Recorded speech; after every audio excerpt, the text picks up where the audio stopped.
Michael Porter Jr. decommitted from Washington and then committed to Missouri. Why is he dealing with the non-ACA NCAA tournament teams instead of the likes of some of the blue bloods like the Dukes and the North Carolinas? Yeah, it's interesting. I mean, when you look at his recruiting process, he crossed, I think it was Duke, Kentucky, and Kansas, all of them off his list on the same day last spring when he remained teams. It was teams like Oklahoma, Missouri, Washington that remained. Teams that, I mean, Oklahoma obviously has been up there in the past few years, but these are teams that are not the blue bloods. For him, I think it comes down to family means a lot to this kid. His sisters play at Missouri. His younger brother was a Washington commit. His dad obviously was an assistant coach at Washington last season, had been at Missouri before that. He really wants to play with his family. And I think that figured big in, crossing some of those teams off the list. I think there's also this mentality, and you see it in guys who went to the blue blood schools even, but, I can recruit my friends. We can make this team our own.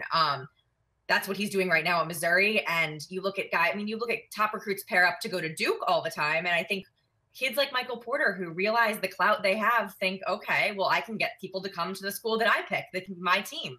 So it's a very interesting mindset for sure. Yeah, it's almost on the college level, and lesser so, but almost like LeBron going to Cleveland, and now all of a sudden, Cleveland, not necessarily a place that a lot of NBA players would have thought to go to, is a destination. You spoke to the comfort level, certainly, of the Porters there in Columbia since they'd already been there. Why didn't more schools go after Michael Porter Sr., knowing that he would be able to bring his family to their programs?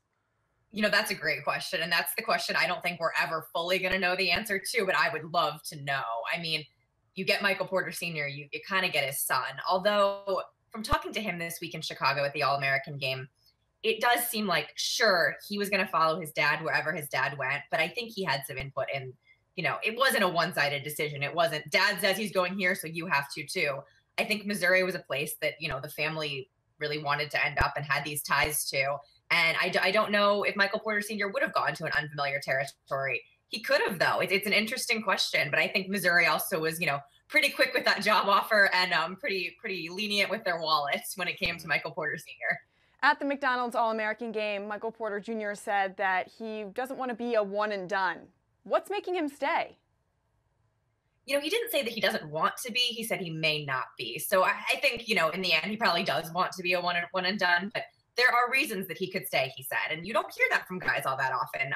The first reason he brought up was just winning. He's used to winning. He knows he's signing up for a team that hasn't made the tournament in several years, that has had some of its worst seasons the past few years under Kim Anderson.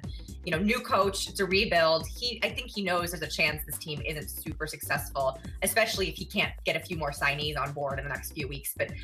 So I think, first of all, it's, he doesn't want to lose. And so he knows that maybe, if it's a bad season, he wants to leave a legacy, he said, which you don't often hear from these guys, these top recruits, about leaving a college legacy. They want to leave a pro legacy. So that was one reason. The other is his little brother, Jonte, who was also a Washington commit, is a year younger, but is considering classing up right now. So he could be in college next year with Michael. And I think if he decides to class up, Missouri will be his landing spot. That's kind of the reason he would class up, would be to play with his brother.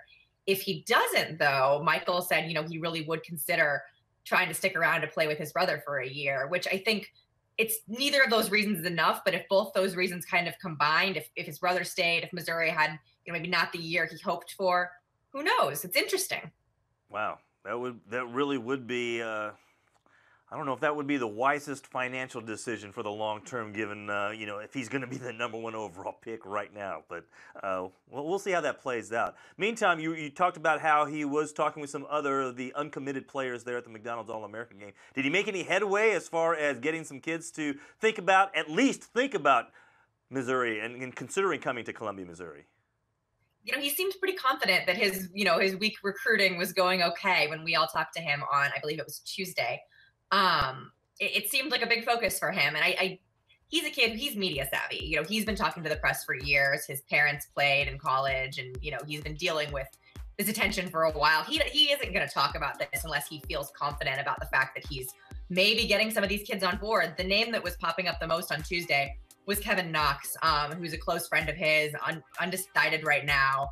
That was the name that was discussed a bunch, but there were 6 undecided guys at the McDonald's All-American game. So there was plenty of room for him to make his pitch, and we'll see. Yeah, I mean, he impressed enough people on the court. He earns MVP honors. What were your impressions of him off the court, though? Anything that stood out to you? He seems like a really down-to-earth kid. I really enjoyed speaking with him for, 15, 20 minutes.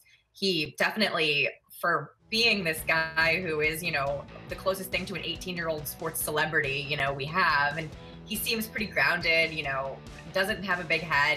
He's dating a Disney Channel star. I didn't know who this person was. I had to Google her. Some sort of teen star, but it was very, just very level-headed about it all. It was interesting. I really enjoyed speaking with him. He seems like the kind of guy who, if I'm a coach, I want this kid on my team, and not just for his skills on the court.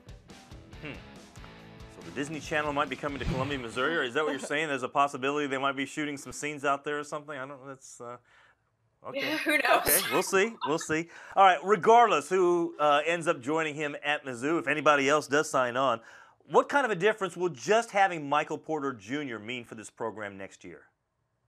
That's what I've talked about with a lot of my friends who went to Missouri, who grew up Missouri fans. Like I grew up in St. Louis, and I think, I think everyone's hopes are tempered. Obviously, if he doesn't get any of these other top recruits to come, if his brother doesn't class up, there's certainly still not, a gigantic talent pool at Missouri right now. But I think at baseline, it's going to make the Missouri Tigers really watchable next year, which I can say that for the first time in my life, I didn't watch a single Missouri basketball game this year.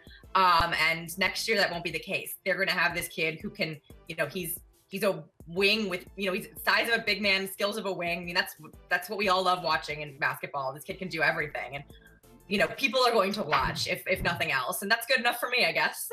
Is there any part of his game you think that he needs to work on? You say, I love your cat in the background. Yeah, I know your cat just walked in. Pawing at the, yeah. It wasn't quite the kid. It wasn't quite the BBC, interview with the kid. So what does Michael Porter Jr. need to work on? Any area of his game that needs improvement?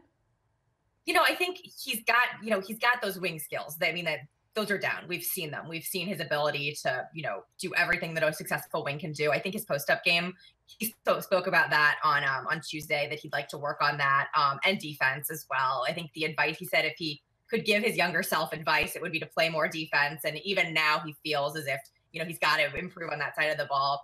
He also spoke about, being in the college weight room and just adding size to his frame. He's so lanky. He's 6'10", but he's a lanky guy. And I think that'll be huge for him. So obviously, he feels like he's still a work in progress. He's 18 years old, but he also said, he feels like he's a positionless player.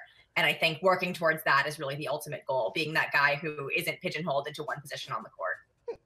All right, Joe. We're laughing here. Your cat is amazing. In the background. What's his or her name? Her name's Eloise. Oh, Eloise. And I see a little, black and white, maybe a little gold. I don't know, a little Black tiger and white, colors. He's exited the premises, though. All right. What an adorable cat. It's like pawing at the laundry basket, so you might have to get some chores done. Yes. Yep. I think that's it.